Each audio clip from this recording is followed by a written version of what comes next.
Salut à tous et bienvenue pour cette nouvelle vidéo. Alors aujourd'hui les amis, comme vous pouvez le voir à l'écran, je vous présente donc, c'est la review de mon buste de Batman peint, donc terminé. Donc je vous ai présenté le print 3D il y a quelques temps, lorsque il était donc tout frais sorti de l'imprimante. Il était prêt à la peinture et donc maintenant je vous le présente complètement terminé et peint donc par mes soins. Alors ici c'est une peinture au pinceau, tout est fait au pinceau et je vais donc vous expliquer comment j'ai réalisé ce superbe buste et avec quelle peinture et quelle technique de peinture. Alors la luminosité encore aujourd'hui est proche de 0 à l'extérieur parce que il pleut, c'est gris. Donc j'ai mis mon ampoule lumière naturelle, donc lumière naturelle ça ne déforme pas trop les couleurs, donc les couleurs que vous voyez à l'écran sont un petit peu, ça les éclaircit simplement, mais ça reflète un petit peu, complètement les bonnes couleurs. Alors, ce que je voulais vous dire aussi, c'est qu'après les explications au niveau peinture, je vous présenterai le buste sur la manière un petit peu d'un showcase, c'est-à-dire que je vous le mettrai sur mon plateau tournant et vous pourrez mieux mieux. Ça sera agrémenté d'une petite musique, voilà, il y aura une minute où le bus va tourner sur lui-même sur le plateau, c'est un peu une présentation, voilà, vous pourrez mieux le voir sans mes doigts déjà. Alors voilà, donc pour commencer ce buste, comme vous pouvez le voir, la couleur principale bien entendu c'est le noir ou dérivé du noir. Donc ce que j'ai fait, c'est que j'ai passé déjà toutes ces parties ici, voilà, je vous parle pas de la cape, toutes les autres parties en sombre ici. J'ai donc passé une première couche, non pas de noir, parce que le noir est très dur à éclaircir, donc si vous éclaircissez par exemple du noir avec du blanc, c'est mort, ça n'aura aucun effet, aucun rendu. Le noir ça s'éclaircit plus avec du bleuté, donc moi ce que j'ai fait ici, c'est que j'ai fait une première couche de base. Alors j'oublie de vous dire que la pièce a été sous-couchée à la bombe en blanche avant. Donc j'ai fait une première couche, on va dire d'anthracite, c'est-à-dire que j'ai mélangé de l'Abaddon Black et du Codex Grey, donc du gris, pour faire une première couche certes foncée mais pas noire, anthracite, on va dire gris très foncé. Ensuite, ce que j'ai fait, j'ai bien laissé sécher mes deux couches et j'ai éclairci donc toutes ces parties. Alors ces parties, je les éclaircis comment? En rajoutant une pointe de blanc à chaque fois à mon mélange déjà de base, donc de noir et de gris.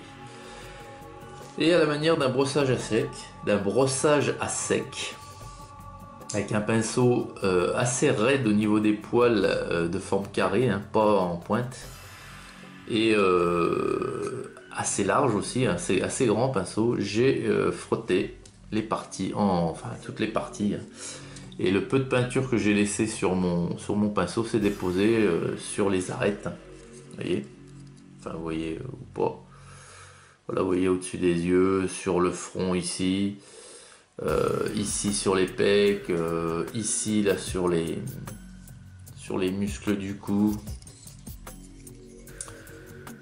sur sur la tête, sur toutes les parties, les oreilles, voilà.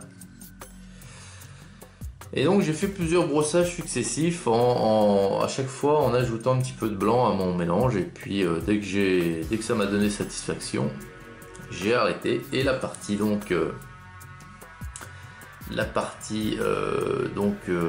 costume, pour ainsi dire, était terminée. Ensuite, j'ai pour la peau passé de Longer Flesh, donc uniquement sur la moitié du visage là, qui qui n'est pas recouverte par le costume. Cette Hungerflesh, une fois bien sec, je l'ai ancré de Reikland Flesh Shed. C'est ce que donc le Reikland Flesh Shed, vous voyez, c'est les petits points beaucoup plus marrons, voilà, qui donnent du relief au visage. Ensuite, je suis passé à la cape. Donc la cape ici, c'est que je l'ai, donc la cape est beaucoup plus foncée. Je l'ai donc mise en couleur avec de l'Abaddon Black, donc du noir pur. J'ai bien passé du noir pur. Ensuite, toujours avec le noir pur, comme je n'ai pas d'ancrage noir, j'ai fait un ancrage moi-même en mettant une pointe de noir et énormément d'eau que j'ai ensuite passé par-dessus pour encore accentuer le noir, surtout dans les creux. Et ensuite, alors là ça se voit plus forcément, j'ai mon noir, je l'ai éclairci avec un petit peu de bleu et je suis passé sur les arêtes de la cape. Bon, ça se voit plus guère hein, maintenant, hein. Il y a quelques reflets ci et là de bleuté. Et comme une fois que tout ceci était bien sec, comme la cape est quelque chose de drapé, limite cuir, j'ai ensuite passé un coup de vernis brillant pour donner cet aspect drapé, ciré, voilà. Donc ensuite, je suis passé aux yeux avec du blanc, hein, tout simplement, Ceramite White. Et j'ai choisi de faire la chauve-souris non pas en noir mais en blanc. Je trouve que ça fait beaucoup plus sympathique. Alors je sais pas si Batman a eu porté ce costume, mais moi je trouvais ça vachement plus sympathique, hein, donc j'ai laissé la chauve-souris du torse en blanc. Et pour finir, j'ai fait le socle, hein, tout simplement. Donc le socle, vous voyez, la colonne sur laquelle le buste est posé, j'ai choisi de le faire teinte métal. Donc j'ai passé une première couche de Lead Belcher, donc c'est du gris, du métal mais foncé, que j'ai éclairci à certains endroits avec du chêne maille. Donc voilà, les endroits qui sont plus on dirait exposés à la lumière, mais là il n'y en a pas beaucoup étant donné que le buste, vous voyez, prend l'ombre du socle. Peut-être derrière, j'en ai fait un petit peu plus parce qu'on a une partie qui est beaucoup plus découverte. Donc voilà les amis, voilà les explications. Donc la peinture, vous voyez, il n'y a rien de sorcier, hein. Tout se fait. Donc je trouve qu'il a un très très joli rendu avec sa chauve-souris blanche. Donc voilà les amis, écoutez, c'était donc un nouveau print 3D, hein, terminé, hein. Il va aller rejoindre tous ses potes en vitrine. Et puis maintenant je vais vous laisser donc avec l'objet en lui-même sur le petit plateau tournant. C'est une petite présentation sans mes grosses mimines sur l'objet. Allez, écoutez, je vous dis à toutes et à tous, excellente journée à vous, et puis à très très vite pour une prochaine vidéo. Salut!